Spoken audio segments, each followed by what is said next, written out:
जुम्मा के रोज़ वज़ीर आज़म की अपील पर लोगों ने कल रात 9 बजे 9 मिनट के लिए दरवाज़े और खिड़कियों पर खड़े होकर मोमबत्तियां जलाई, टॉर्च लाइट जलाए और इसी दौरान बॉलीवुड के महान अदाकार धर्मेंद्र ने भी मशाल जलाकर इज़हार यकजहती का सबूत दिया। वीडियो में आप देख सकते हैं।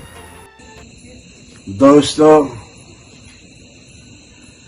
देश के 130 करोड़ भारतवासियों की पीड़ा हमारे प्रधानमंत्री मोदी जी के चेहरे पर साफ दिखाई देती है और उस पीड़ा के पीछे अपने देशवासियों के लिए कुछ कर गुजरने के इरादे भी नजर आते हैं।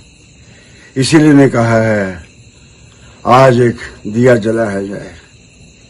यह दिया खुद से एक वादा है, एक प्रतिज्ञा है कि हम सब मिलकर इस नामुराद, इस जानलेवा बीमारी कोरोना को जड़ से उखाड़ कर फेंक देंगे। मेरी दुआएं आप सबके लिए। खुश रहिए, सेहतमंद रहिए और जल्दी जल्दी अपने देश को एक खूबसूरत देश बना लो। Love you all, God bless you.